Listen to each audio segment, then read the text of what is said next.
ಮಹಿಯ ಬುದ್ಧಿವಂತಿಕೆ. ಪಕ್ಷಿಗಳ ಊರಿನಲ್ಲಿ ಮಳೆಗಾಲ ಹೋಗಿ ಇವಾಗ ಚಳಿಗಾಲ ಶುರುವಾಗಿತ್ತು. ಒಂದು ವಾರದಿಂದಾನೇ ಆ ಊರಿನಲ್ಲಿ ಮಂಚಿನ ಮಳೆ ಸುರಿತಾ ಇತ್ತು. ಆದ್ರಿಂದ ಪಕ್ಷಿಗಳೆಲ್ಲರೂ ಚಳಿ ತಡ್ಕೊಳಕ್ಕಾಗದೆ ಯಾರು ಮನೆಯಿಂದ ಹೊರಗಡೆ ಬರದೆ ಮನೆಯೊಳಗಡೆನೆ ಕೂತ್ಕೊಂಡಿದ್ರು. ಚಿಚುಕಾಗೇನು ಕಂಬಳಿ ಹೊತ್ಕೊಂಡು ಮನೆ ಹೊರಗಡೆ ಮಂಚು ಬೀಳೋದನ್ನ ನೋಡ್ತಾ ಅವಳ ಮನ್ಸಲ್ಲಿ ಈ ರೀತಿ ಅಂದ್ಕೊಂಡ್ಲು. ಸರಿ ಹೋಯ್ತು, ಇದೇ ರೀತಿ ಮಂಚು ಬೀಳ್ತಾ ಇದ್ರೆ ಏನ್ ಮಾಡೋದೋ ಏನೋ ಅರ್ಥ ಆಗ್ತಿಲ್ಲ. ಹೊರಗಡೆ ಹೋಗದೆ ಇರೋದೇ ಒಳ್ಳೇದು. ಚಿನ್ನು ಮನೆಯೊಳಗಡೆ ಕೂತ್ಕೊಂಡಿರ್ಬೇಕು. ಆವಾಗ ಚಿನ್ನು ಒಲೆ ಹತ್ರ ಕೂತ್ಕೊಂಡು, ಸರಿ ಅಮ್ಮ, ಆದ್ರೆ ಹಸುವಾಗ್ತಿದೆ ಅಲ್ವಾ, ಮನೇಲಿ ಧಾನ್ಯ ಏನೂ ಇಲ್ವಾ? ಚಿಚುಕಾಗೆ ಧಾನ್ಯ ಹಾಕಿರೋ ಡಬ್ಬಿನ ನೋಡಿ, ಇದೆ ಕಣೋ, ಸ್ವಲ್ಪನೇ ಇದೆ, ಒಂದಿನಕ್ಕೆ ಬರುತ್ತೆ. ಆದ್ರೆ ನಾವು ಮನೆಯಲ್ಲಾದ್ರೂ ಸಂತೋಷವಾಗಿ ಇದ್ದೀವಿ ಅಲ್ವಾ, ಯಾವುದೇ ಕಷ್ಟನೂ ಇಲ್ಲದೆ. ಆದ್ರೆ ಪಕ್ಕದ ಮನೆ ಟುನಿನ ನೋಡು, ಅವಳ ಮನೇನೂ ಸರಿಯಿಲ್ಲ. ಮಗಳನ್ನೇ ಇಟ್ಕೊಂಡು ಈ ಚಳಿಯಲ್ಲಿ ಏನ್ ಮಾಡ್ತಾ ಇದ್ದಾಳೋ ಏನೋ. ಹೌದಮ್ಮ, ಬುಜ್ಜಿ ಬೆಳಗಿಂದ ಮನೆಯಿಂದ ಹೊರಗಡೆ ಬರಲೇ ಇಲ್ಲ. ಆವಾಗ ಚಿಚುಕಾಗೆ ಎದ್ದು ಮನೆ ಹೊರಗಡೆ ಹೋಗ್ತಾ ಇದ್ಲು. ಏನೋ ಈ ಮಂಚು ನಮ್ಮೂರಿಗೆ ಏನೇನು ಸಮಸ್ಯೆಗಳನ್ನ ತಗೊಂಡು ಬರುತ್ತೋ ಏನೋ. ಎಲ್ರೂ ಕಷ್ಟಪಡ್ತಾ ಇರ್ತಾರೆ, ಅವ್ರ ಕಷ್ಟ ಇಲ್ಲದೆ ಇರ್ಬೇಕಂದ್ರೆ ನಾನೇನಾದ್ರೂ ಒಂದು ಮಾಡಲೇಬೇಕು. ಹಾಗಂತ ಅಂದ್ಕೊಂಡು ಚಿಚುಕಾಗೆ ಹೊರಗಡೆ ಬಂದು ನೋಡಿದ್ಲು. ಆವಾಗ ಆ ತಂಪಾದ ಗಾಳಿ ಅವಳ ಮುಖದ ಮೇಲೆ ಬೀಸ್ತಾ ಇತ್ತು. ಪಕ್ಕದ ಮನೆಯಲ್ಲಿ ಶಬ್ದ ಏನೂ ಇಲ್ಲ. ಒಳಗಡೆ ಬುಜ್ಜಿ ಹಾಗೂ ಟುನಿ ಇಬ್ರು ಇದ್ರು. ಅಮ್ಮ, ನನಗೆ ಚಳಿ ತಡ್ಕೊಳಕ್ ಆಗ್ತಿಲ್ಲ, ತುಂಬಾ ಹಸಿವು ಬೇರೆ ಆಗ್ತಾ ಇದೆ ಅಮ್ಮ. ನನಗೆ ಗಂಜಿ ಬೇಡ, ಇವತ್ತು ಪಾಯಸ ಮಾಡಿ ಕೊಡ್ತೀಯಾ? ಆವಾಗ ಟುನಿಗೂ ಬಚ್ಚಿ ಬುಜ್ಜಿಯ ಹತ್ತಿರ, ಪಾಯಸನ? ಅಯ್ಯೋ ಬುಜ್ಜಿ, ಗಂಜಿ ಮಾಡೋಕ್ಕೇನೆ ಧಾನ್ಯ ಇಲ್ಲ ಅಂತಿದ್ದೀನಿ ನಾನು. ನೀನು ನೋಡಿದ್ರೆ ಈ ಸಮಯದಲ್ಲಿ ಪಾಯಸ ಕೇಳ್ತಾ ಇದೀಯಾ? ಹಾಗೆ ಅವ್ರು ಮಾತಾಡ್ಕೊಂಡಿದ್ದನ್ನ ಚಿಚುಕಾಗೆ ಕೇಳಿಸ್ಕೊಂಡು, ಸಮಸ್ಯೆ ಶುರುವಾಯ್ತು. ಟುನಿ ಬಾ, ಮಹಿಯವರು ಮಾತಾಡಬೇಕು ಅಂತ ಕರೆದಿದ್ದಾರೆ, ನಾವೆಲ್ಲರೂ ಅಲ್ಲಿಗೆ ಹೋಗ್ಬೇಕು. ಆವಾಗ ಟುನಿ ಬುಜ್ಜಿಗೆ ಒಂದು ಕಂಬಳಿ ಹೊತ್ಕೊಂಡು ಹೊರಗಡೆ ಹೋಗಿ ಕೇಳಿದ್ಲು. ಟುನಿನೂ ಬಂದ್ಲು. ಏನ್ ಚಿಚು, ಈ ಸಮಯದಲ್ಲಿ ಏನ್ ಸಮಾವೇಶ? ಯಾರಿಗೊತ್ತೋ, ಬರ ಕೇಳಿದ್ರು ಎಲ್ರೂ ಹೋಗಿದ್ದಾರೆ. ಇನ್ನು ಹೋಗ್ಬೇಕಾಗಿದ್ದು ನೀನು ನಾನು ಮಾತ್ರ, ಬಾ. ಹಾಗಂತ ಹೇಳಿ ಚಿಚು ಟುನಿ ಇಬ್ರು ಮಕ್ಕಳನ್ನ ಕರ್ಕೊಂಡು ಹೋದ್ರು. ಆವಾಗ ಅಲ್ಲಿ ಪಕ್ಷಿಗಳು ಎಲ್ರೂ ಕೂಡ ಚಳಿಯಲ್ಲಿ ನಡುಕ್ತಾ ಇದ್ರು. ಮಹಿಹದ್ದು ಅವ್ರ ಹತ್ರ, ಸೋದರ ಸೋದರಿಯರೇ, ನಮಗೆ ಒಂದು ದೊಡ್ಡ ಸಮಸ್ಯೆ ಬಂದಿದೆ. ಇನ್ನು 1 ವಾರದ ತನಕ ಇದೇ ರೀತಿ ಚಳಿ ಹೆಚ್ಚಾಗಿ ಇರುತ್ತೆ ಅಂತೆ. ಎಲ್ಲರ ಮನೆಯಲ್ಲೂ ಕೂಡ ಧಾನ್ಯಗಳು ಖಾಲಿಯಾಗಿದೆ ಅಲ್ವಾ. ಇವಾಗ ಈ ಚಳಿಗಾಲದಲ್ಲಿ ತಪ್ಪಿಸ್ಕೊಳ್ಳಕ್ಕೆ ಆಹಾರಕ್ಕೆ ಏನ್ ಮಾಡೋದು? ಯಾರತ್ರನಾದ್ರೂ ಏನಾದ್ರೂ ಯೋಚನೆ ಇದೆಯಾ? ಹಾಗಂತ ಮಹಿಹದ್ದು ಕೇಳಿದಾಗ ಪಕ್ಷಿಗಳು, ಏನ್ ಮಾಡೋದು ಅರ್ಥನೇ ಆಗ್ತಿಲ್ಲ. ಬನ್ನು ಬೇರೆ ಬೆಳಗಿಂದ ಹಸುವು ಅಂತ ಇದ್ದಾನೆ, ಆದ್ರೆ ಅವನಿಗೆ ಗಂಜಿ ಮಾಡಿ ಕೊಡೋಕ್ಕೂ ಕೂಡ ಒಂದು ಹಿಡಿ ಅಕ್ಕಿ ಇಲ್ಲ. ಹೌದೌದು, ಈ ಚಳಿಯಲ್ಲಿ ಎಲ್ಲಿಗೂ ಹೋಗಕ್ಕೂ ಆಗೋದಿಲ್ಲ ಅಲ್ವಾ ಮಹಿ. ಇವಾಗ ಏನ್ ಮಾಡೋದೋ ಏನೋ. ಹಾಗಂತ ಪಕ್ಷಿಗಳು ಬೇಜಾರು ಮಾಡ್ಕೊಳ್ತಿದ್ದಾಗ ಅಲ್ಲಿವರೆಗೂ ಸುಮ್ಮನೆ ನೋಡ್ತಾ ಇದ್ದ ಚಿಚುಕಾಗೆ ಇವಾಗ ಮಾತಾಡಿದ್ಲು. ನಾನು ನನ್ನ ಹತ್ರ ಇರೋ ಒಂದು ಯೋಚನೆನ ನಿಮ್ಮ ಹತ್ರ ಹೇಳ್ಬೋದಾ? ಹಾಗಂತ ಕೇಳಿದಾಗ ಪಕ್ಷಿಗಳೆಲ್ಲರೂ ಚಿಚುನ ನೋಡಿದ್ರು. ಆವಾಗ ಟೊನಿಗೂ ಬಚ್ಚಿ, ಹೇಳು ಚಿಚ್ಚು, ಸಮಸ್ಯೆಗೆ ಏನಾದರೂ ಪರಿಹಾರ ಕೊಡುವ ವಿಷಯ ಆಗಿದ್ರೆ ಅದನ್ನ ಹೇಳಕ್ಕೆ ಯಾಕಿಷ್ಟು ಸಂಕೋಚ? ಆವಾಗ ಚಿಚುಕಾಗಿ ಈ ರೀತಿ ಹೇಳಿದ್ಲು. ಚಳಿಯಲ್ಲಿ ಧಾನ್ಯ ಸಿಗೋದು ಕಷ್ಟನೇ, ಆದ್ರೆ ಚಳಿಗಾಲದಲ್ಲಿ ಮಾತ್ರ ಬರುವ ಧಾನ್ಯಗಳನ್ನ ತಿನ್ಬೋದಲ್ವಾ, ಅದು ಈ ಸೀಸನಲ್ಲಿ ಚೆನ್ನಾಗಿ ಸಿಗುತ್ತೆ. ಆವಾಗ ಮಹಿಹದ್ದು ಆಶ್ಚರ್ಯದಿಂದ, ಚಳಿಗಾಲದಲ್ಲಿ ಸಿಗುವ ಧಾನ್ಯಗಳ ಅದೇನಂತ ಸರಿಯಾಗಿ ಹೇಳು ಚಿಚೋ. ನಾನು ಯಾವಾಗಲೂ ಹೊರಗಡೆ ಸುತ್ತಾಡ್ತಾ ಇರ್ತೀನಲ್ವಾ. ನಮ್ಮೂರಿನ ಪೂರ್ವ ದಿಕ್ಕಿನಲ್ಲಿ ಒಂದು ಬೆಟ್ಟ ಇದೆ. ಸೂರ್ಯನ ಕಿರಣಗಳು ಮೊದಲು ಆ ಬೆಟ್ಟದ ಮೇಲೇನೆ ಬೀಳೋದು. ಅಲ್ಲಿ ಮಂಚು ಅಷ್ಟೊತ್ತೇ ಇರಲ್ಲ, ಬೇಗ ಕರಗಿ ಹೋಗುತ್ತೆ. ಅಲ್ಲಿ ನಾನು ನೋಡಿದೀನಿ, ಚಿಕ್ಕ ಚಿಕ್ಕ ಕೆಂಪು ಹಣ್ಣುಗಳು ಇರುತ್ತೆ. ಆ ಹಣ್ಣುಗಳನ್ನ ತಗೊಂಡು ಬಂದ್ರೆ ಸ್ವಲ್ಪ ಅದನ್ನ ತಿಂದು ಹಸುವನ್ನಾದರೂ ತೀರಿಸ್ಕೊಳ್ಬೋದು. ಆ ಹಣ್ಣುಗಳು ಕೆಂಪಾಗಿರುತ್ತೆ, ತುಂಬಾ ಸಿಹಿಯಾಗಿನೂ ಇರುತ್ತೆ. ಹಾಗಂತ ಹೇಳಿದಾಗ ಬುಜ್ಜಿ ಆಸಕ್ತಿಯಿಂದ, ಕೆಂಪು ಹಣ್ಣುಗಳ? ಹಾ, ಸಿಹಿಯಾಗಿರುತ್ತಾ? ಹಾಗಾದ್ರೆ ಇವಾಗಲೂ ಹೋಗಿ ತಗೊಂಡು ಬರೋಣವಾ? ಚಿಚು ನಗುತ್ತಾ, ಅಯ್ಯೋ ಬುಜ್ಜಿ, ನೀನು ಚಿಕ್ಕ ಹುಡುಗಿ, ನಿನ್ನಿಂದ ಆ ಬೆಟ್ಟ ಹತ್ತಕ್ಕಾಗಲ್ಲ. ಅದು ಅಲ್ಲದೆ ಚಿಕ್ಕ ಮಕ್ಕಳು ನಿಮಗೆ ಆ ಹಣ್ಣುಗಳು ಸಾಕು. ಆದ್ರೆ ದೊಡ್ಡವರು ನಮಗೆ ಬೇಕು ಅಂದ್ರೆ ಅಡವಿಯಲ್ಲಿ ಒಂದು ದೊಡ್ಡ ಹಳ್ಳ ಇದೆ ಅಲ್ವಾ, ಆ ಹಳ್ಳದೊಳಗಡೆ ಸುಮಾರು ಗೆಡ್ಡೆಗಳು ಇರೋದನ್ನ ನಾನು ನೋಡಿದೆ. ಆ ಗೆಡ್ಡೆಗಳು ತುಂಬಾ ಸಿಹಿಯಾಗಿರುತ್ತೆ, ದೊಡ್ಡವರಿಗೆ ತಗೊಂಡು ಬರ್ಬೋದು. ಹಾ, ಇದ್ರ ಬಗ್ಗೆ ನಾನು ಕೇಳಿದ್ದೀನಿ, ನಮ್ಮ ಅಜ್ಜಿ ಹೇಳಿದ್ದಾರೆ. ಆದ್ರೆ ಅದು ಸಿಹಿಯಾಗಿರುತ್ತೆ ಸರಿ, ಅದನ್ನ ತೆಗೆಯೋದು ತುಂಬಾ ಕಷ್ಟ ಅಲ್ವಾ ಚಿಚು? ಅದನ್ನು ಕೇಳಿದ ಚಿಚುಕಾಗೆ, ಕಷ್ಟನೇ, ಆದ್ರೆ ಪ್ರಾಣ ಹೋಗೋದ್ಕಿಂತ ಏನು ಕಷ್ಟ ಇಲ್ಲ. ನಾವು ನಮ್ಮ ಪ್ರಾಣನ ಕಾಪಾಡ್ಕೊಳ್ಳೋಕ್ಕೆ ಆ ಗೆಡ್ಡೆಗಳನ್ನ ತಗೊಂಡು ಬರೋದೆ ನಮ್ಮೆಲ್ರಿಗೂ ಒಳ್ಳೇದು ಟುನಿ. ಈ ಎಲ್ಲ ಕೆಲಸಗಳನ್ನ ನಾವು ಎಲ್ರೂ ಒಟ್ಟಿಗೆ ಹೋಗಿ ಮಾಡೋಕ್ಕಾಗಲ್ಲ. ನಾವೆಲ್ಲರೂ 3 ಗುಂಪುಗಳಾಗಿ ಬೇರೆ ಬೇರೆಯಾಗಿ ಈ ಕೆಲಸಗಳನ್ನ ಮಾಡಬೇಕು. ಮೊದಲನೇ ಗುಂಪಿನಲ್ಲಿ ಮಹಿಹದ್ದು, ಬುಜ್ಜಿ, ಬನ್ನು 3 ಜನ ಇರ್ತಾರೆ. ಎರಡನೇ ಗುಂಪಿನಲ್ಲಿ ಚೋಟು ಹಾಗೂ ಟುನಿ ಇರ್ತಾರೆ. ನೀವು ಬೆಟ್ಟಕ್ಕೆ ಹೋಗಿ ಹಣ್ಣುಗಳನ್ನ ತಗೊಂಡು ಬನ್ನಿ. ಆವಾಗ ಬುಜ್ಜಿಗೂ ಬಚ್ಚಿ ತುಂಬಾ ಸುಸ್ತಾಗಿ, ನಾವ್ಯಾಕೆ? ನಾವು ಚಿಕ್ಕ ಮಕ್ಕಳು, ಚಳಿ ತಡ್ಕೊಳಕ್ಕಾಗಲ್ಲ. ಬುಜ್ಜಿ, ಅತ್ತೆ ಏನು ಹೇಳ್ತಾ ಇದ್ದಾರೆ ಫುಲ್ಲಾಗಿ ಕೇಳು. ಹೌದೌದು, ಅವಸರ ಪಡಬೇಡ ಬುಜ್ಜಿ. ನೀವು 3 ಜನನೂ ಇರೋದು ಇಲ್ಲೇ ನಮ್ಮೂರಲ್ಲಿ, ಹೊರಗಡೆ ಎಲ್ಲೂ ಹೋಗುವ ಅವಶ್ಯಕತೆ ಇಲ್ಲ. ಎಲ್ಲರ ಮನೆಯಲ್ಲಿ ಸ್ವಲ್ಪ ಸ್ವಲ್ಪ ಸೌದೆಗಳು ಇರುತ್ತೆ ತಾನೇ, ಅದನ್ನೆಲ್ಲ ತಗೊಂಡು ಬಂದು ಊರಿನ ಮಧ್ಯದಲ್ಲಿ ಹಾಕಿಡಿ. ಒಬ್ಬೊಬ್ರು ಒಂದೊಂದು ಮನೆಯಲ್ಲಿ ಬೆಂಕಿ ಹಾಕೊಳ್ಳೋದಕ್ಕಿಂತ ಹೊರಗಡೆ ಬಂದು ಬೆಂಕಿ ಹಾಕೊಂಡ್ರೆ ಎಲ್ಲರೂ ಅದ್ರ ಸುತ್ತಮುತ್ತ ಕೂತ್ಕೊಳ್ಬೋದು. ಹಾಗೆ ಮಾಡೋದ್ರಿಂದ ಸೌದೆಗಳು ಕಡಿಮೆಯಾಗಲ್ಲ, ಹಾಗೆಯೇ ಎಲ್ರಿಗೂ ಚಳಿ ಸರಿ ಹೋಗುತ್ತೆ. ಎರಡನೇ ಗುಂಪಲ್ಲಿರುವ ಚೋಟು ಹಾಗೂ ಟುನಿ, ನೀವಿಬ್ರು ಬೆಟ್ಟಕ್ಕೆ ಹೋಗಿ ಆ ಹಣ್ಣುಗಳನ್ನು ತಗೊಂಡು ಬನ್ನಿ. ಮಕ್ಕಳಿಗೆ ಆ ಹಣ್ಣುಗಳನ್ನು ನಾವು ಕೊಡ್ಬೋದು. ಇನ್ನು 3ನೇ ಗುಂಪಿನಲ್ಲಿರುವ ನಾನು ಚಿನ್ನು ಇಬ್ರು ಅಡವಿಗೆ ಹೋಗಿ ಆ ಗೆಡ್ಡೆಗಳನ್ನು ತಗೊಂಡು ಬರ್ತೀವಿ. ಉರಿತಾ ಇರುವ ಬೆಂಕಿಯಲ್ಲಿ ಆ ಗೆಡ್ಡೆಗಳನ್ನು ಹಾಕಿ ತಿಂದ್ರೆ ತುಂಬಾನೇ ಚೆನ್ನಾಗಿರುತ್ತೆ. ಅದ್ರ ಮೇಲೆ ಸ್ವಲ್ಪ ಜೇನು ಹಾಕಿದ್ರೆ ಇನ್ನೂ ಚೆನ್ನಾಗಿರುತ್ತೆ. ಪಾಯಸಕ್ಕಿಂತ ತುಂಬಾ ಚೆನ್ನಾಗಿರುತ್ತೆ ಅಂತ ಗೊತ್ತಾ? ಹಾಗಂತ ಚಿಚುಕಾಗಿ ಹೇಳಿದನ್ನ ಕೇಳಿ ಪಕ್ಷಿಗಳ ಮುಖದಲ್ಲಿ ಒಂದು ಆಸೆ ಕಾಣಿಸ್ತು. ಆವಾಗ ಮಹಿಹದ್ದು ಗಂಭೀರದಿಂದ, ಚಿಚು, ಸಬಾಷ್ ಚಿಚು, ಸಬಾಷ್. ನಿಜವಾಗ್ಲೂ ನಿನ್ನಂತವಳನ್ನ ನಾನು ನೋಡಿದೇ ಇಲ್ಲ. ನೀನ್ ಯಾವಾಗ್ಲೂ ಏನು ಮಾತಾಡಲ್ಲ, ಆದ್ರೆ ಇವತ್ತು ನಮ್ಮೆಲ್ಲರ ಕಷ್ಟಕ್ಕೋಸ್ಕರ ಇಷ್ಟು ಒಳ್ಳೆ ಐಡಿಯಾನ ಕೊಟ್ಟಿದೀಯಾ. ನಿನ್ನ ಬಾಯಿ ತುಂಬಾ ಹೊಗಳಲೇಬೇಕು. ನೀನು ತುಂಬಾನೇ ಬುದ್ಧಿವಂತೆ. ಹಾಗಂತ ಮಹಿಹದ್ದು ಚಿಚುಕಾಗೆನ ಬಾಯಿ ತುಂಬಾ ಹೊಗಳ್ತು. ಹೌದು ಚಿಚು, ನೀನು ನಿಜವಾಗ್ಲೂ ತುಂಬಾ ಒಳ್ಳೆಯವಳು. ನಿನ್ನಿಂದಾನೆ ಇವತ್ತು ನಾವೆಲ್ಲರೂ ಚೆನ್ನಾಗಿರೋದು. ಆವಾಗ ಬುಜ್ಜಿಗುಬ್ಬಚ್ಚಿ ಚಿಚು ಹತ್ರ, ಚಿಚು ಅತ್ತೆ, ನೀವು ಹೇಳಿದ ಹಾಗೆ ಬೆಂಕಿಗೆ ನಾನು ಸೌದೆಗಳನ್ನ ತಗೊಂಡ್ ಬರ್ತೀನಿ. ಬನ್ನುಗಿಂತ ತುಂಬಾ ಹೆಚ್ಚಾಗಿ ಸೌದೆಗಳನ್ನ ನಾನು ತಗೊಂಡ್ ಬಂದು ಕೊಡ್ತೀನಿ. ಆವಾಗ ಆ ಕೆಂಪು ಹಣ್ಣುಗಳನ್ನ ನನಗೆ ಹೆಚ್ಚಾಗಿ ಕೊಡ್ತೀರಾ? ಅದನ್ನ ಕೇಳಿ ಎಲ್ರೂ ನಗಾಡಿದ್ರು. ಹಾ, ಕೊಡ್ತೀನಿ ಬುಜ್ಜಿ. ಕಷ್ಟಪಟ್ಟು ದುಡಿಯೋರಿಗೆ ತುಂಬಾ ಹಣ್ಣು ಕೊಡೋದ್ರಲ್ಲಿ ಏನೂ ಕಷ್ಟ ಇಲ್ಲ. ನೀವು ಮಾತ್ರ ಆ ಬೆಂಕಿ ಆರು ಹೋಗದೆ ಯಾವಾಗ್ಲೂ ನೋಡ್ಕೊಂಡೇ ಇರ್ಬೇಕು ಹಾಗಂತ ಹೇಳಿದ್ಲು.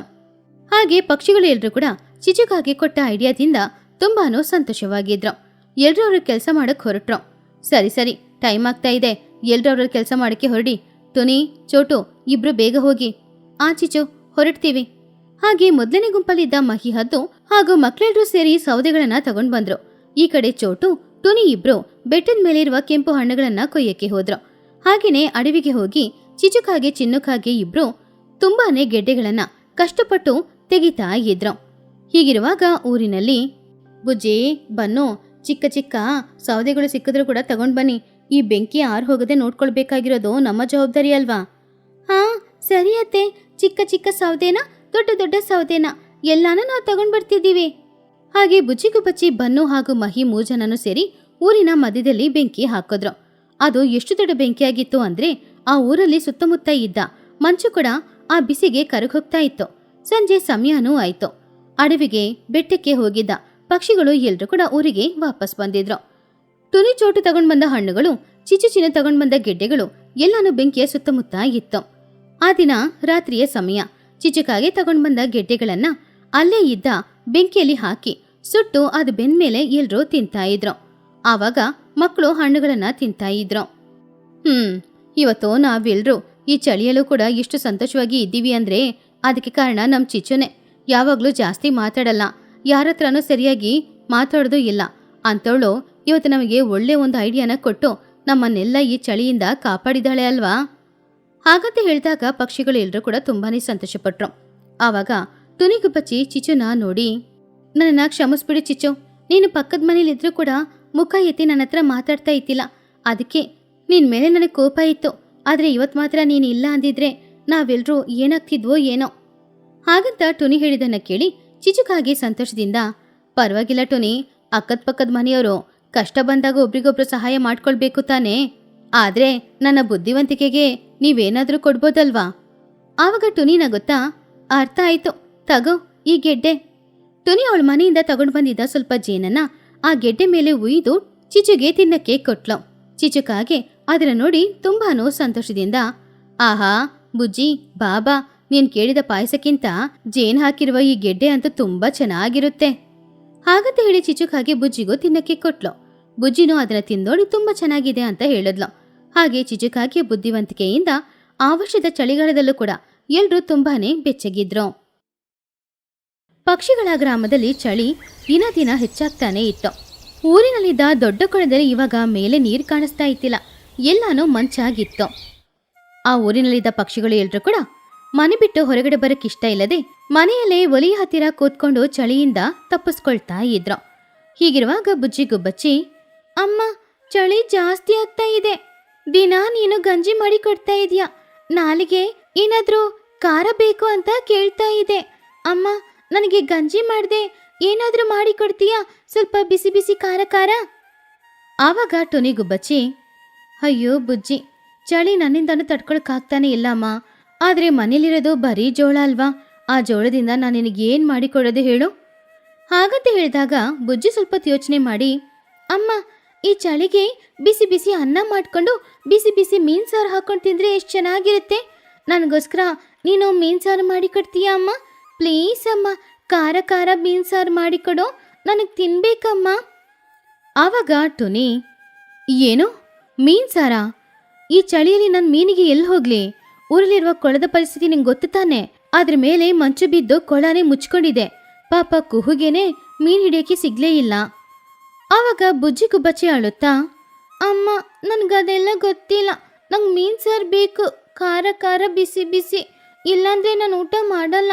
ಊಟ ಮಾಡ್ದೇನೆ ಸತ್ತೋಗ್ತೀನಿ. ಅಯ್ಯೋ ಬುಜ್ಜಿ, ಯಾಕಮ್ಮ ಈ ರೀತಿ ಮಾತಾಡ್ತಾ ಇದೀಯಾ? ಸರಿ ಇರು, ನಾನು ಸಂತೆಗೆ ಹೋಗಿ ಮಹಿ ಹತ್ರ ಕೇಳ್ತೀನಿ ಮೀನೇನಾದ್ರೂ ಇದೆಯಾ ಅಂತ. ಇವರು ಮಾತಾಡ್ತಿದ್ದನ್ನ ಚಿಚುಕಾಗಿ ಅವಳ ಮನೆ ಕಿಟಕಿಯಿಂದ ಕೇಳಿಸ್ಕೊಳ್ತಿದ್ಲು. ಏನೋ ಮೀನ್ ಸಾರಾ? ಹಾಗಂತ ಅಂದ್ಕೊಂಡು ಚಿಚುಕಾಗೆ ಅವಳ ಮನ್ಸಲ್ಲಿ, ಅಂದ್ರೆ ಈ ಚಳಿಗೆ ಎಲ್ರಿಗೂ ಮೀನ್ ಸಾರು ತಿನ್ಬೇಕು ಅನ್ನುವ ಆಸೆ ಬರ್ತಾ ಇದೆ. ಸರಿ, ಹೇಗೋ ನನ್ನ ಮನೇಲಿ ಹೋದ ವರ್ಷ ಬಿಸಿಲಲ್ಲಿ ಮೀನುಗಳನ್ನು ಒಣಗಾಕಿ ಇಟ್ಟಿದ್ದೀನಲ್ವಾ, ಒಣಗಿದ ಮೀನು, ಅದನ್ನು ಹಾಕಿ ಸಾರು ಮಾಡ್ತೀನಿ. ಆದರೆ ಅದರ ವಾಸನೆ ಸ್ವಲ್ಪನೂ ಚೆನ್ನಾಗಿಲ್ಲ. ಸಾರು ಚೆನ್ನಾಗಿರುತ್ತೋ ಇಲ್ವೋ? ಹೀಗಿರುವಾಗ ಈ ಕಡೆ ಟುನಿ ಸಂತೆಗೆ ಹೋದ್ಲು. ಮಹಿ, ಏನು ಮಾಡ್ತಾ ಇದೀಯಾ? ನಿನಗೆ ಮೀನೇನಾದ್ರೂ ಸಿಗುತ್ತಾ? ಬುಜ್ಜಿಗೆ ಮೀನ್ ಸಾರು ತಿನ್ಬೇಕಂತ ಅನಿಸ್ತಿದೆ. ಆವಾಗ ಮಹಿ ಹದ್ದು, ಅಯ್ಯೋ ಟುನಿ, ಈ ಚಳಿಯಲ್ಲಿ ನನ್ನ ಮೀನಿಗೆ ಎಲ್ಲಿ ಹೋಗ್ಲಿ? ಕುಹು ಬೇರೆ ಮೀನು ಹಿಡಿಯೋಕ್ಕಾಗಲಿಲ್ಲ ಅಂತ ಹೇಳ್ತಾ ಇದ್ಲು. ಅವಳಿದ್ದಿದ್ರೆ ಮೀನಾದರೂ ತಗೊಂಡು ಬಂದು ಕೊಡ್ತಾ ಇದ್ಲು. ನೀನು ಬುಜ್ಜಿ ಹತ್ರ ಹೇಳಿ ಮೀನಿಲ್ಲ, ಬೇರೆ ಏನಾದರೂ ತಿಂತೀಯಾ ಅಂತ ಕೇಳೋ. ಹಾಗಂತ ಹೇಳಿದ್ರಿಂದ ಟುನಿ ಮನೆಗೆ ವಾಪಸ್ ಬರ್ತಾ ಇದ್ದಾಗ ಚಿಚುಕಾಗಿ ಅವಳ ಮನೆ ಮುಂದ್ಗಡೆ ಒಂದು ಬೋರ್ಡ್ ಇಟ್ಕೊಂಡಿದ್ಲು. ಆಮೇಲೆ ಜೋರಾಗಿ ಈ ರೀತಿ ಹೇಳಿದ್ಲು, ಬನ್ನಿ ಬನ್ನಿ, ಎಲ್ರು ಬನ್ನಿ, ಬಿಸಿ ಬಿಸಿಯಾದ ಮೀನ್ ಸಾರು ಇವಾಗಷ್ಟೇ ಮಾಡಿದೋ, ಖಾರ ಖಾರ ಹುಳಿ ಹುಳಿ ಉಪ್ಪುಪ್ಪು. ಒಂದು ಕೋಪು ಸಾರಿಗೆ 100 ರೂಪಾಯಿ ಮಾತ್ರ, ಬೇಗ ಬರೋರಿಗೆ ಮಾತ್ರ ಸಾರು ಕೊಡ್ತೀನಿ. ಹಾಗಂತ ಹೇಳಿದ್ದನ್ನ ಕೇಳಿ ಬುಜ್ಜಿ ತಕ್ಷಣ ಅಲ್ಲಿಗೆ ಬಂದ್ಲು. ಅಮ್ಮ, ಅಮ್ಮ ನೋಡು, ಚಿಚು ಅತ್ತೆ ಮೀನ್ ಸಾರು ವ್ಯಾಪಾರ ಮಾಡ್ತಾ ಇದ್ದಾರೆ. ತಗಮ್ಮ, ನಾನು ಅನ್ಕೊಂಡದಾಗೇನೆ ಮೀನ್ ಸಾರು ಚೆನ್ನಾಗಿದೆ, ಮನೆಗೋಗಿ ಊಟ ಮಾಡೋಣ. ಆದರೆ ಟುನಿ ಆಶ್ಚರ್ಯದಿಂದ, ಚಿಚು ಹತ್ರ ಮೀನ್ ಸಾರ? ಇವಳಿಗೆ ಮೀನೆಲ್ಲಿಂದ ಸಿಕ್ಕಿರ್ಬೋದು? ಹಾಗಂತ ಅಂದ್ಕೊಳ್ತಿದ್ದಾಗ, ಟುನಿ, ನಾನು ಪಟ್ಟಕ್ಕೋಗಿ ಮೀನುಗಳನ್ನು ತಗೊಂಡು ಬಂದೆ. ನಿನಗೆ ನನ್ನ ಬಗ್ಗೆ ಗೊತ್ತಿಲ್ಲ. ಬೇಕಂದ್ರೆ ಒಂದು ಪಾತ್ರೆ ತಗೊಂಡು ಬಾ, ಸಾರು ಕೊಡ್ತೀನಿ, 100 ರೂಪಾಯಿ ಕೊಡು. ಆವಾಗ ಟುನಿ ಗುಬ್ಬಚ್ಚಿ, 100 ರೂಪಾಯಾ? ಚಿಚು, ಬೆಲೆ ಜಾಸ್ತಿ, ಸ್ವಲ್ಪ ಕಡಿಮೆ ಮಾಡ್ಕೊ. ಟುನಿ, ವ್ಯಾಪಾರ ನಂದು, ಬೆಲೆ ನಾನಿಡೋದು. ಬೇಕಂದ್ರೆ ತಗೋ, ಇನ್ನೂ ಸ್ವಲ್ಪನೇ ಇರೋದು, ಅದನ್ನು ಬಿಟ್ರೆ ಖಾಲಿಯಾಗ್ಬಿಡುತ್ತೆ. ಆವಾಗ ಬುಜ್ಜಿ ಗುಬ್ಬಚ್ಚಿ, ಅಮ್ಮ ಪ್ಲೀಸ್ ಅಮ್ಮ, ಕೊನೆದಂತೆ ತಗೋ ಅಮ್ಮ, ಇಲ್ಲಂದ್ರೆ ಅದೂ ಸಿಗಲ್ಲ. ಟುನಿಗೆ ಇಷ್ಟ ಇಲ್ಲ ಅಂದ್ರೆ ಕೂಡ ಬುಜ್ಜಿಗೋಸ್ಕರ ಬೇರೆ ದಾರಿ ಇಲ್ಲದೆ ಅವಳು 100 ರೂಪಾಯಿ ತೆಗೆದು ಚಿಚುಕಾಗಿ ಹತ್ತಿರ ಕೊಟ್ಲು. ತಗೋ, 100 ರೂಪಾಯಿ ಜಾಸ್ತಿನೇ ಇದ್ರೂ ಪರವಾಗಿಲ್ಲ, ಸಾರು ಕೊಡು. ಆವಾಗ ಚಿಚು ಹಣ ತಗೊಂಡು ಸಂತೋಷವಾಗಿ ಮೀನ್ ಸಾರನ್ನ ಕೊಟ್ಟು, ತಗೋ ತಗೋ, ಲಾಸ್ಟ್ ಮೀನ್ ಸಾರು, ಇದನ್ನ ನೀನು ತಗೊಂಡಿಲ್ಲ ಅಂದ್ರೆ ಬೇರೆ ಯಾರಿಗಾದ್ರೂ ಕೊಡ್ತಿದ್ದೆ. ಟುನಿ ಇಷ್ಟನೇ ಇಲ್ಲಾಂದ್ರೆ ಕೂಡ ಮೀನ್ ಸಾರು ತಗೊಂಡು ಮನೆಗೆ ವಾಪಸ್ ಬಂದ್ಲು.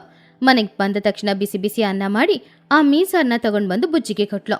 ಅಮ್ಮ, ಬೇಗ ಈ ಅನ್ನದಲ್ಲಿ ಸಾರು ಹಾಕಿ ಕೊಡಮ್ಮ, ಮೀನ್ ಸಾರು ವಾಸನೆ ತುಂಬಾ ಚೆನ್ನಾಗಿದೆ ಅಲ್ವಮ್ಮ?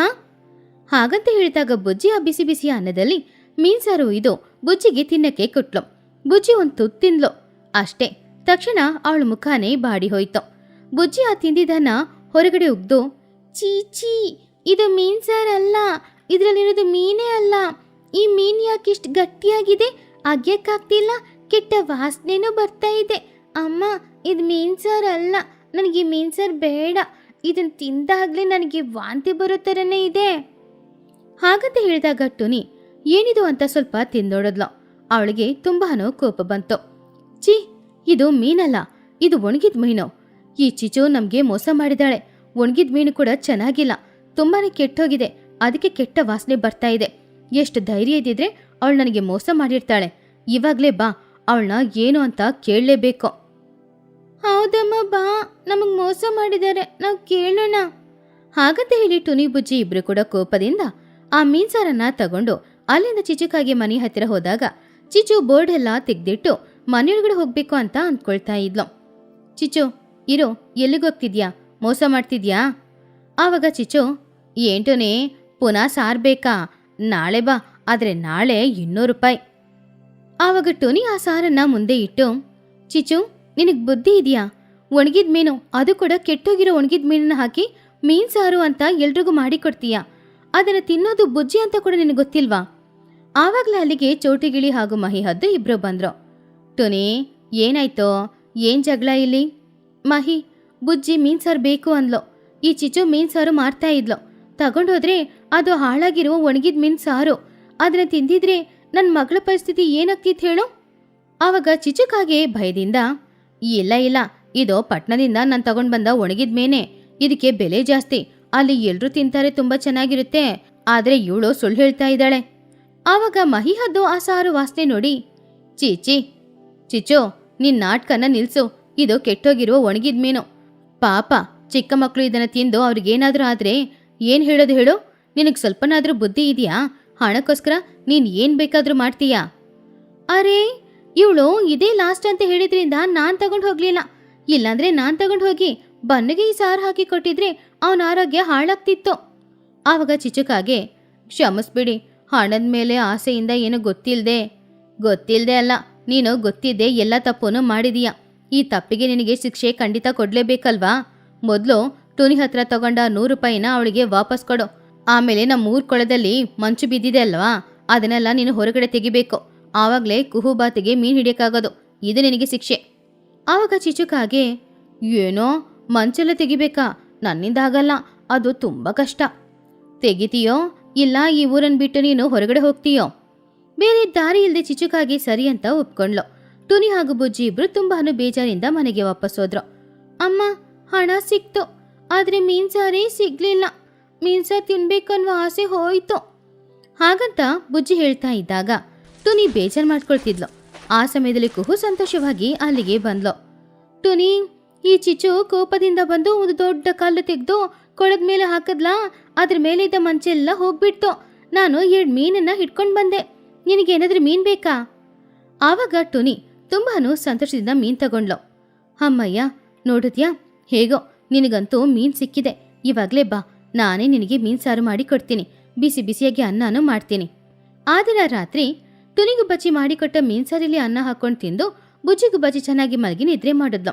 ಆದ್ರೆ ಈ ಕಡೆ ಚಿಚುಕಾಗಿ ಆ ದಿನ ಊರಿನವರ ಮುಂದ್ಗಡೆ ತುಂಬಾನು ಅವಮಾನದಿಂದ ತಲೆ ಬಗ್ಗೆ ನಿಂತ್ಕೊಂಡಿದ್ಲು.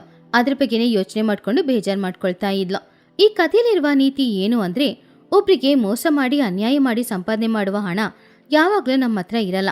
ಒಬ್ರಿಗೆ ಸಹಾಯ ಮಾಡ್ಲಿಲ್ಲ ಅಂದ್ರೂ ಪರವಾಗಿಲ್ಲ, ಆದ್ರೆ ಅವ್ರಿಗೆ ಯಾವುದೇ ತೊಂದರೆನೂ ಕೊಡದೇ ಇರೋದು ಒಳ್ಳೇದು.